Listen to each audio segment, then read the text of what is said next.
ಇವತ್ತಿನ ರಾಜಕೀಯ ಎಕ್ಸ್ಕ್ಲೂಸಿವ್ ಸುದ್ದಿ ಕೂಡ ನಾಳೆ ನಡೆಯಲಿರುವ ಅಧಿವೇಶನದ ಕುರಿತಾಗಿಯೇ ಇಂಡೈರೆಕ್ಟ್ಲಿ ಅದಕ್ಕೆ ಸಂಬಂಧಪಟ್ಟಂತೆಯೇ.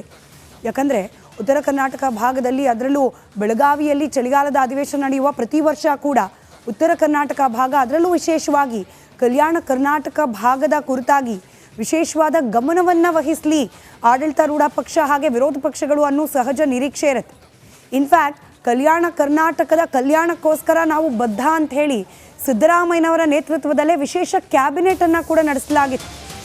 ಆದರೆ ಅದೇ ಕಾಂಗ್ರೆಸ್ ಪಕ್ಷದ ಶಾಸಕರೇನೇ ಈ ಕಲ್ಯಾಣ ಕರ್ನಾಟಕ ಭಾಗದ ಆ ವಿಶೇಷ ಕ್ಯಾಬಿನೆಟ್ನ ಬಗ್ಗೆ ಅಪಸ್ವರವನ್ನು ಎತ್ತಿದ್ರು. ಕೇವಲ ನಾಮಕೆ ವಾಸ್ತೆ ಅನ್ನೋ ರೀತಿಯಲ್ಲಿ ನಡೀತು ಕ್ಯಾಬಿನೆಟ್.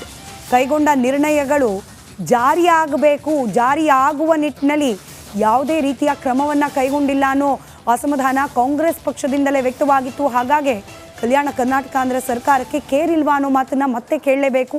ಬಾಯಿ ಮಾತಿಗಷ್ಟೇ ಸೀಮಿತವಾಯ್ತಾ ಸಿಎಂ ಘೋಷಣೆಗಳು? ಕ್ಯಾಬಿನೆಟ್ ನಿರ್ಣಯದ ಬಗ್ಗೆ ಜಂಬಾ ಕೊಚ್ಕೊಂಡಿದ್ರು ಮುಖ್ಯಮಂತ್ರಿಗಳು. ಕಲ್ಯಾಣ ಕರ್ನಾಟಕಕ್ಕೋಸ್ಕರನೇ ನಾವು ವಿಶೇಷವಾಗಿ 50ಕ್ಕೂ ಅಧಿಕ ನಿರ್ಣಯಗಳನ್ನು ಕೈಗೊಂಡಿದ್ದೇವೆ ಅಂತ ಹೇಳಿ. ಆದರೆ ನಿರ್ಣಯ ಕೈಗೊಳ್ಳೋದಲ್ಲ, ಜಾರಿ ಆಗಬೇಕಲ್ವಾ? ಸಂಪುಟದಲ್ಲಿ ನಿರ್ಣಯ ಕೈಗೊಳ್ಳೋದಲ್ಲ, ಅದು ಆನ್ ಗ್ರೌಂಡ್ ಇಂಪ್ಲಿಮೆಂಟ್ ಆಗಬೇಕು. ಆದರೆ 46 ನಿರ್ಣಯ ಇನ್ನೂ ಕೂಡ ಪೆಂಡಿಂಗ್ ಇದೆ. ಹೀಗಾಗಿ ಕೇವಲ ತೋರಿಕೆಗೆ ಮಾತ್ರವಾಯ್ತಾ ಈ ಕಲ್ಯಾಣ ಕರ್ನಾಟಕದ ವಿಶೇಷ ಕ್ಯಾಬಿನೆಟ್? ಹಾಗೆ ಕಲ್ಯಾಣ ಕರ್ನಾಟಕಕ್ಕೆ ಸಂಬಂಧಪಟ್ಟಂತೆ ಕೈಗೊಂಡ ನಿರ್ಣಯಗಳು ಅನ್ನೋ ಅನುಮಾನ.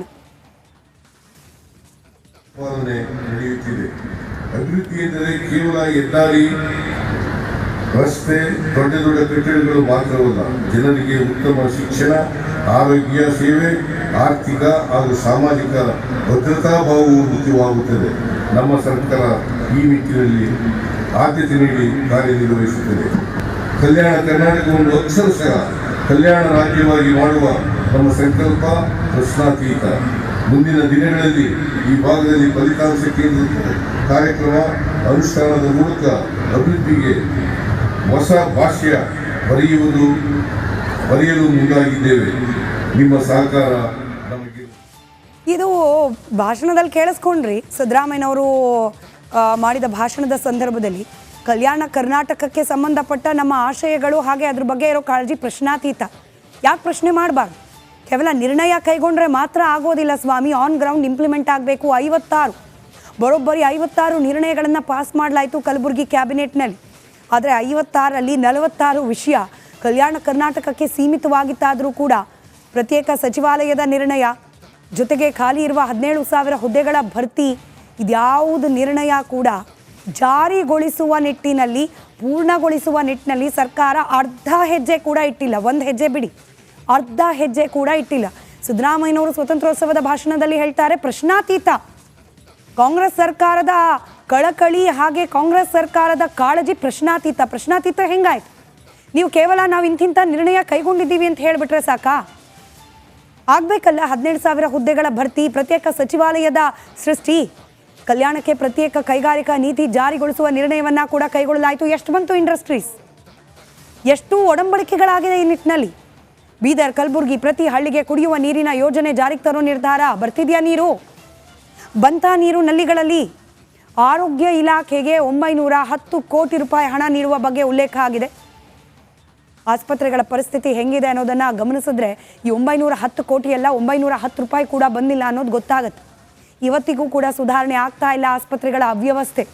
ಹೀಗಾಗಿ ಪ್ರಶ್ನಾತೀತ ಅಂದ ಮುಖ್ಯಮಂತ್ರಿಗಳಿಗೇನೆ ಪ್ರಶ್ನೆ ಮಾಡ್ತಿದ್ದೀವಿ, ಎಲ್ಲಾಯಿತು ಕಲ್ಯಾಣ ಕರ್ನಾಟಕ ಭಾಗದ್ದು ಅಂತ ಹೇಳಿ. ಅಧಿವೇಶನ ನಡೀತಿರುವ ಸಂದರ್ಭದಲ್ಲಿ ಮತ್ತೊಮ್ಮೆ ರಿಪಬ್ಲಿಕ್ ಕನ್ನಡ ಕಳಕಳಿಯಿಂದ ಕೇಳ್ಕೊಳ್ತಾ ಇದೆ. ಕೇವಲ ಇಲ್ಲಿಂದ ಅಲ್ಲಿಗೆ ದಂಡೆತ್ತು ಹೋಗಿ ಅಧಿವೇಶನ ಮಾಡಿ ಇದೇ ಮೂಡ ವಾಲ್ಮೀಕಿ ಚರ್ಚೆ ಆಗಬೇಕು, ಇಲ್ಲ ಅಂತಲ್ಲ. ಇದೇ ಮೂಡ ವಾಲ್ಮೀಕಿ ವಫ್ ವಿಚಾರಕ್ಕೆ ಬಣ ಬಡಿದಾಟದ ರೀತಿಯಲ್ಲಿ ವಿರೋಧ ಪಕ್ಷ ಹಾಗೆ ಆಡಳಿತ ಪಕ್ಷಗಳು ಗಲಾಟೆ ಮಾಡಿಕೊಂಡು ಅರ್ಧಕ್ಕರ್ಧ ಅಧಿವೇಶನವನ್ನು ಮೊಟಕುಗೊಳಿಸೋದಲ್ಲ, ಲಾಸ್ಟ್ ಟೈಮ್ ಆದಂಗೆ. ಈ ಬಾರಿ ಆದರೂ ಚಳಿಗಾಲದ ಅಧಿವೇಶನ ಅರ್ಥಪೂರ್ಣವಾಗಲಿ, ವಿಶೇಷವಾಗಿ ಈ ಕಲ್ಯಾಣ ಕರ್ನಾಟಕ ಭಾಗದ ಕಲ್ಯಾಣ ಆಗಲಿ ಅಂತ ಹೇಳಿ ನಮ್ಮ ಕಲಬುರಗಿ ಪ್ರತಿನಿಧಿ ಓಂ ಪ್ರಕಾಶ್ ನೇರ ಸಂಪರ್ಕದಲ್ಲಿದ್ದಾರೆ. ಓಂ ಪ್ರಕಾಶ್, 56 ನಿರ್ಣಯಗಳು ಪ್ರಾಮಾಣಿಕವಾಗಿ ನೀವು ಆನ್ ಗ್ರೌಂಡ್ ಗಮನಿಸ್ತಾ ಇರ್ತೀರಿ, ಪ್ರಾಮಾಣಿಕವಾಗಿ ಎಷ್ಟು ಇಂಪ್ಲಿಮೆಂಟ್ ಆಗಿದೆ, ಎಷ್ಟು ಜಾರಿ ಆಗಿದೆ?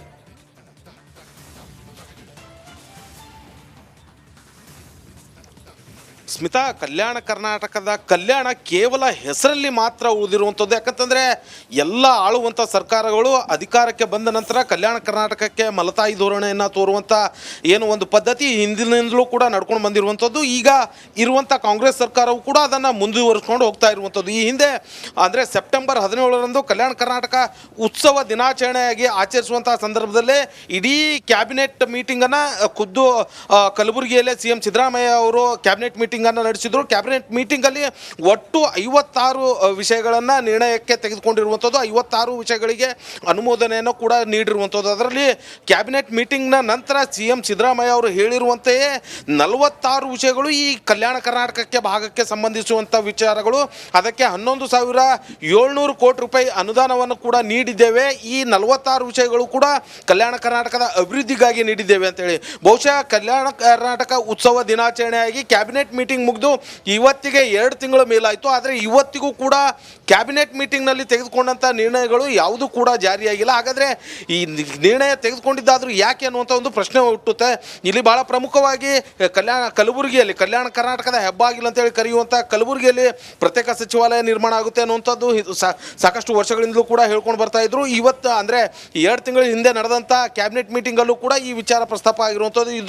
ಇದುವರೆಗೂ ಕೂಡ ಅದರ ಬಗ್ಗೆ ಸುಳಿವಿಲ್ಲ. ಮತ್ತೊಂದು ಕಡೆ ಏನು ಖಾಲಿ ಇರುವಂಥ ಹುದ್ದೆಗಳನ್ನು ಭರ್ತಿ ಮಾಡ್ತೇವೆ ಅಂತೇಳಿ CM ಸಿದ್ದರಾಮಯ್ಯ ಹಂತವಾಗಿ ಭರ್ತಿ ಮಾಡ್ತೇವೆ ಅನ್ನುವಂಥ ಮಾತನ್ನು ಹೇಳಿರುವಂಥದ್ದು. ಆದರೆ ಭಾಳ ಪ್ರಮುಖವಾಗಿ ಇಲ್ಲಿ ಗಮನಿಸಬೇಕಾಗಿರುವಂಥ ವಿಚಾರ 2014ರಲ್ಲೂ ಕೂಡ CM ಸಿದ್ದರಾಮಯ್ಯ ಅವರು ಇದೇ ಕಲಬುರಗಿಯಲ್ಲೇ ಕ್ಯಾಬಿನೆಟ್ ಮೀಟಿಂಗನ್ನು ಮಾಡ್ತಾರೆ. ಅವತ್ತು ಕೂಡ ಖಾಲಿ ಇರುವಂಥ ಹುದ್ದೆಗಳನ್ನು ಭರ್ತಿ ಮಾಡ್ತೇನೆ ಅನ್ನುವಂಥ ಮಾತನ್ನು ಹೇಳಿರುವಂಥದ್ದು. 2014ರಲ್ಲಿ 28,000 ಹುದ್ದೆಗಳು ಖಾಲಿ ಇರುವಂಥದ್ದು. ಆದರೆ ಇಲ್ಲಿವರೆಗೂ ಕೂಡ ಕೇವಲ 12,000 ಹುದ್ದೆಗಳನ್ನು ಭರ್ತಿ ಮಾಡಿರುವ ಕೆಲಸಕ್ಕೆ ಮುಂದಾಗಿರುವಂಥದ್ದು. ಈ ಬಾರಿ ಇರುವಂಥ ಖಾಲಿ ಹುದ್ದೆಗಳು ಕೂಡ ಇನ್ನೂ ಭರ್ತಿಯಾಗಿಲ್ಲ. ಮತ್ತೊಂದು ಕಡೆ ಆರೋಗ್ಯ ಇಲಾಖೆಗೆ ಸಂಬಂಧಪಟ್ಟಂತೆ 910 ಕೋಟಿ ಕೊಡ್ತೇವೆ ಅನ್ನುವಂಥ ಮಾತನ್ನ ಹೇಳಿರುವಂಥದ್ದು. ಇವತ್ತು ಕಲ್ಯಾಣ ಕರ್ನಾಟಕದ ಏನು ಜಿಲ್ಲೆಯಾದಂಥ ಬಳ್ಳಾರಿಯಲ್ಲಿ ಆಗ್ತಾ ಇರುವಂಥ ಬಾಣಂತಿಯರ ಸಾವಿನ ನೋಡ್ತಾ ಹೋಗೋದಾದ್ರೆ 910 ಕೋಟಿ ಎಲ್ಲಿ ಹೋಗ್ತಾ ಇದೆ ಅನ್ನುವಂಥ ಪ್ರಶ್ನೆ ಕೂಡ ಉದ್ಭವ ಆಗುವಂಥದ್ದು. ಹಾಗಾಗಿ ಕಲ್ಯಾಣ ಕರ್ನಾಟಕದ ಅಭಿವೃದ್ಧಿ ಕೇವಲ ಕಲ್ಯಾಣ ಕರ್ನಾಟಕ ಹೆಸರು ಬದಲಾವಣೆಯಿಂದಾಗಿಲ್ಲ, ನಿಜವಾದ ಅಭಿವೃದ್ಧಿ ಆಗಬೇಕು ಅನ್ನುವಂಥದ್ದು ಈ ಭಾಗದ ಜನರ ಬಹಳ ಆಶಯ. ಧನ್ಯವಾದ ಓಂ ಪ್ರಕಾಶ್ ಮಾಹಿತಿಗಾಗಿ.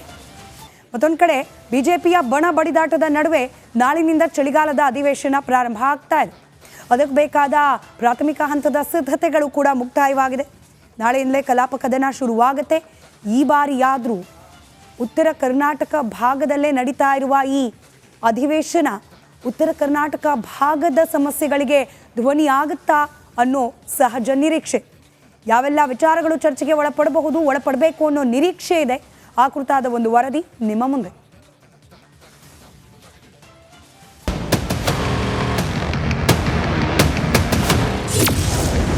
ಚಳಿಗಾಲದಲ್ಲಿ ಬಿಸಿ ಹೆಚ್ಚಿಸುತ್ತಾ ಅಧಿವೇಶನ. ನಾಳೆಯಿಂದಲೇ ಉತ್ತರ ಕರ್ನಾಟಕದಲ್ಲಿ ಕಲಾಪ ಕದನ. ಚಳಿಗಾಲ ಅಧಿವೇಶನಕ್ಕೆ ಬೆಳಗಾವಿ ಸುವರ್ಣಸೌಧ ಸಿಂಗಾರಗೊಂಡಿದೆ. ನಾಳೆ ಬೆಳಗ್ಗೆ 11 ಗಂಟೆಗೆ ಸರಿಯಾಗಿ ಅಧಿವೇಶನ ಶುರುವಾಗುತ್ತೆ. ಈ ಬಾರಿ ಹೊಸದಾಗಿ ಆಯ್ಕೆಯಾದ 3 ಶಾಸಕರು ಪ್ರಮಾಣ ವಚನ ಸ್ವೀಕರಿಸಲಿದ್ದಾರೆ. ಈ ಬಾರಿ ಅಧಿವೇಶನಕ್ಕೆ 8,000 ಜನ ಬರ್ತಾರೆ.